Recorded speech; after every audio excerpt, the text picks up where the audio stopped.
airports are a really dynamic space. There's a lot of different things that we have to contend with. From a Vino Volo perspective, again, I always like to say you can connect with us at the local level. We always have our RFP, and the RFP will stand, but you can always connect with us at the local level. And additional programming, maybe limited time offerings, LTOs. So bandwidth is important, and we have to prioritize. Absolutely. But again, being able to connect with our operators at the local level is a really great way to be able to drive business.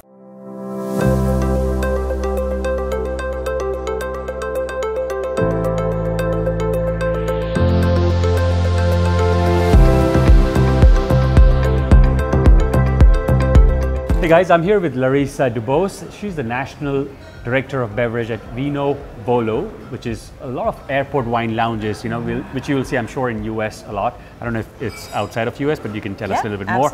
But the talk that I really want to do, and which I think will be very high value, is, you know, how can you sell to airport premises, right? Airport lounges, airport venues.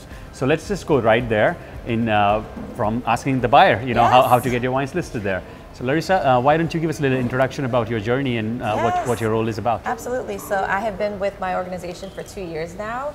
Paradis Lagardère is the parent company of Vino Volo. So I'm in charge of our dining division, including our proprietary brand, Vino Volo. We have 2 different adult beverage programs that I'm responsible for. And it's fun. Very nice. So Vino Volo, one of the things that make our programming so unique is, so I'm responsible for our national program. Okay. But Vino Volo, loosely Italian for wine flights. We specialize in wine flights. Okay. In addition to additional full adult beverage programs, that's our movement that we're going towards. But when it comes to our national program, if you were to look at our wine list, you'll see 8 flights traditionally.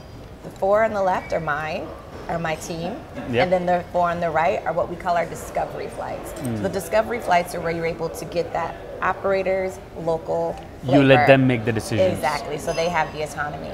So there's 2 folds specifically with Vino Volo. We have our national program, which of course goes through a traditional RFP process. Just for our red wine RFP recently, we had over 500 submissions for 8 slots.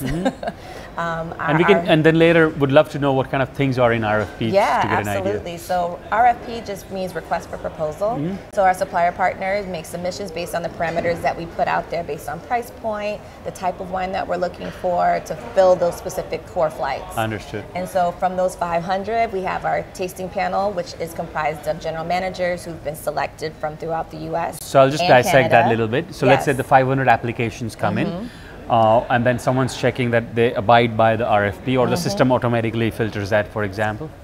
All right. So let's say you go through that, and then the next phase is you will ask for samples once you like. Exactly. All right. And then you got what, 500 to 100 now?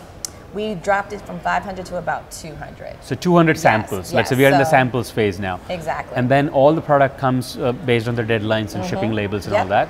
And then you can tell me the process. Yeah, so once our tasting panel pairs down those initial submissions, then from there, everything is tasted blind. We receive the samples and we have a tasting panel of about 2 to 3 days of blind tastings. Okay. So we tasted through those 200 plus wines in about 2.5 days. Okay. Once we have our collective scores, then we go into discussion. Would love to know, what are you evaluating at that point? Absolutely. So we're evaluating sight, smell, taste, conclusion, right? At the end of the day, do we like the wine? Okay. Do our guests, with this something? So you don't look at the price or nothing right now, you just on the quality. Strictly on the quality of the wine. Okay. And so from there, we really dive into the discussion. And it's funny because our last round, one of our GMs, she just was so perplexed by the process. She's like, all these different palettes, how are we going to find alignment? But the wines that really stood up, just based on how they performed and how they tasted. And so from there we go into discussion. So we discuss price point, potential exclusivity, and we go into the discussion. Is this an area that we haven't recently featured? Is this something that we can take our travelers, our guests, on a journey to discover, because this is a particular region or a variety that doesn't really get a ton of exposure? Are we able to really introduce that to our guests? So all of those different dynamics come into play, and then we create our program. Then you're looking at the applicability of the wines once it goes a little deeper, and right? Distribution. Distribution is super important as well. So I'm just still trying to break on that numbers. 200 samples now comes to what, 80 100, where you check the distribution and the logistics side of things? So once we break down to what the finalists are, that's when we look at the potential Okay, supplier so the 20 partner. wines that you liked, and that's where you see who That's the where supplier we really is, dive in, exactly. if they're imported in US or not, and things like that. And then there are times where we do have wines that will come that have to be imported, so we have to give a little lead time on that. So And you would have your partners who can help you with absolutely those kind of things. Yes. Okay, so it doesn't have to be imported. You know, anyone, if you have an Italian red, any Italian wineries not in US can still enter. Nice. The main thing is distribution, though, because we have over 40 locations throughout the U.S. and Canada. Okay. So there has to be a distribution. So that you network. don't handle, that you don't want clearance stuff to do. All right. So that supplier partner or that importer will have to work with their distribution network to ensure that we have that distribution in each of our markets. And throw me some numbers. You said 40 markets? 44 locations throughout the U.S. and Canada. So that's I mean, that tells me that you need to be in a reasonable size distributor. Yes. Usually the big guys like Southerns and the Glazer network that can fulfill that sort of model, But right? we have a really great network of the larger distributors as well as the more esoteric and boutique And ones can as well. the suppliers see your approved distributors who you're working with? Is that information? It's not necessarily approved. It's, Okay. If there's a relationship, then once a wine is officially approved and we haven't worked with a distributor before, then we just go through what we call our vendor setup process Okay. so that we So can it's ensure not everyone a gets deal paid. breaker. No, we just have to ensure that we get the vendor process set up and then all is well. Okay, very nice. On the final purchase order and the onboarding journey, so how do you start? How is that a test stores you do first, and how is the purchase order flow? I was fortunate to walk into a system that was already established. So essentially, we commit to a certain amount of cases. We assign those cases to our different markets, and the distributors and suppliers and we all work together to ensure that not only do our operators get their allotted cases, but then we figure out ways to ensure that they pull through those cases as well. And they go in all your 40 locations? So there's always an exception, right? Okay. We have control states and different dynamics. Sometimes the pricing might not align with the national pricing based on different state parameters. But for the most part, yes, we're able to get our national program across the way. So the caveat to that is Canada. Canada has much different parameters at stake, and so we're actively working on creating a national program for Canada as well. And then we don't always get the alignment with our U.S. program, with the Canadian program. Okay, nice. So one last one. You know, what I'm hearing is it's a very back-end process as well, and then there are not many chances where a supplier can sit with you and sort of tell you their story or show their passion, and not much they can do at your airport venue, right? And come and do tastings and whatnot. So how does that relation or partnership work out? That's a great question. Distributors.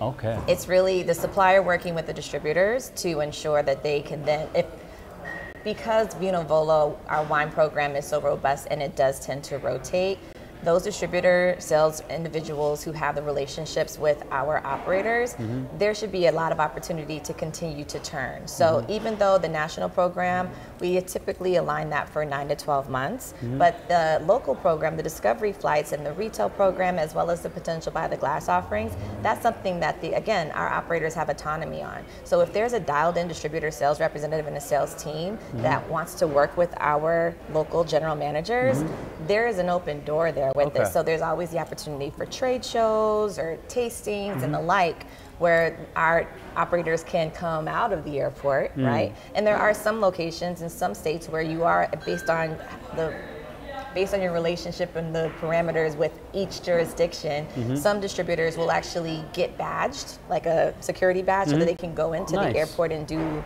But they can still maintain relationships. Different, exactly. But it's everything's different. Like no two locations are the same. So it's just working with the distributor, because the distributor is that direct connection. That's your first one for that state. Yeah. Exactly. And they're the ones who are delivering as well. And everything. And I always let our supplier partners know, like, even if you don't make it to the final program, there's always an opportunity to work with our operators at the local level. But if you don't have that and as you said relationship, initially, the half of the wine list is still they're deciding, right? Yep. So they can still have their internal. There's always an opportunity to work with Vino Volo at the local level, but the distributor is the easiest way to connect with them, because that's how they're going to get the wine anyway. Got it. So anything else that you think we've missed on educating our wine brands on how they can work with venues like that, or how the process works? I mean, airports are a really dynamic space. There's a lot of different things that we have to contend with.